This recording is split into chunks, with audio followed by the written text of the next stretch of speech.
Hello, my name is Daniel Molina, Zone Operations Manager for Henry Schein Dental.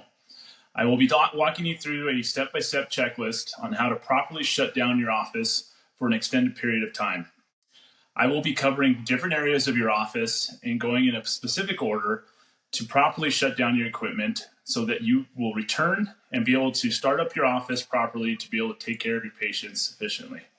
The areas of equipment we will be covering are your maintenance room, operatories, CADCAM, technology, sterilization, lab, and imaging. Let's go ahead and get started.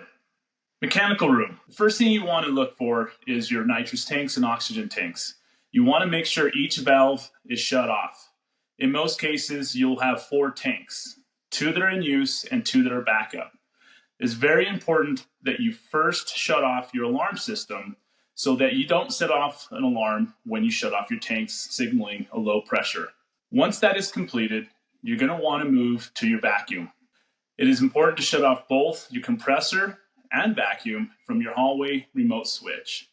Confirm that your vacuum is powered off. By doing this, you're going to check the remote switches in your hallway. These are remote switches that will turn on and off your vacuum during the day. It is also important that you make sure you don't totally cut off power to your vacuum, since most manufacturers have a timer built into the unit that will circulate the motor and cause it from seizing up. Your compressor is okay to cut off power completely, since you don't want this running 24/7, since most offices do have some small air leaks. Your operatories. Let's start with cleaning and replacing the chairside vacuum traps and replacing the screens. Once this is done, we'll want to start on cleaning your vacuum lines. This should already be a regular routine in your practice. Always remember to start the farthest unit from your mechanical room first and then work your way back, all the while keeping the previous vacuum line open as you get closer to the vacuum in the mechanical room. This will prevent any backflow of liquids back to the previous operatory you just cleaned. HVEs and saliva ejectors, you will start by removing the tips from each of them, pressing out the valve lever so that you can clean and rinse the HVE saliva ejector with a mild detergent, water, and a brush. Make sure you allow them to dry first. Inspect the O-rings for damage and replace as necessary. Once you're confident each HVE and saliva ejector is clean, you will want to lubricate each O-ring with a silicone lube. This will prolong the life of your O-rings and keep them from drying out during your extended shutdown. Once the vacuum system has been cleaned, you will then start your delivery system shock treatment, but before you start the shock treatment, you will want to remove and clean all slow speeds, motors, and handpieces.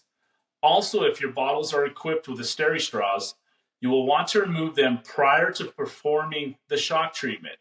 Once you have removed everything from the hoses and Steri straws, you will want to follow the manufacturer's directions from the brand of shock treatment you choose. Keep in mind, most shock treatments require you to follow up the next day to clear the lines, so plan ahead. After you have successfully shocked your lines, you will want to remove and dry all water bottles so that you don't allow water to sit for a prolonged length of time. Finally, you will want to make sure you raise each chair to its highest position, then shut the power down to all the chairs and delivery systems. CADCAM. If you are equipped with any type of milling unit, you will want to perform the manufacturer recommended cleaning process. This will vary from each unit to unit. And if you don't know the process, I will recommend that you call the manufacturer support line and let them know that you will be shutting down your unit for an extended period of time. Follow their recommendations on how to proceed. Technology. Before shutting down or doing anything, you must perform your regular backup. Then you will want to shut down each computer along with any scanners, speakers, and desktop printers. If your printer is also a fax machine, then you may want to leave that on. Remember, don't turn off phones, servers, backups, and security systems or anything that protects your practice. Sterilization and lab. With so many brands and models of sterilizers, you will want to follow the manufacturer recommended cleaning procedure. Most of your staff perform this on a weekly basis already. After following the recommended manufacturer cleanings, you will then drain each sterilizer water reservoir If possible, to make it easier, use an HVE if you do have one equipped in your sterilization area. If not, drain until all water is gone. Unplug each sterilizer to prevent any type of damage that can occur from power outages or power surges. If you are equipped with a model trimmer, you will want to run water through your unit while making sure you break down any solids to prevent any blockage. Once your unit is clean, you will want to shut off the main water valve. Usually this is located on the back of the unit, leading to either the cabinet or the wall. Lastly, you will want to drain and remove any instruments from the ultrasonic. Also unplug the ultrasonic from the wall. Imaging. Make sure you turn off all intraoral x-rays and unplug your cone beam or panoramic units.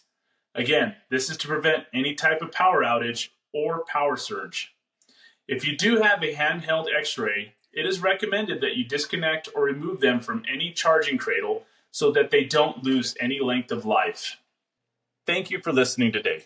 We know this is a very difficult time, but we want you to know that we are here for you by providing this do-it-yourself checklist. We also want you to know that you can call us on the number provided on the screen and take advantage of a number of our services that we offer. Please also visit our Henry Schein COVID Resource Center for more information. Thank you.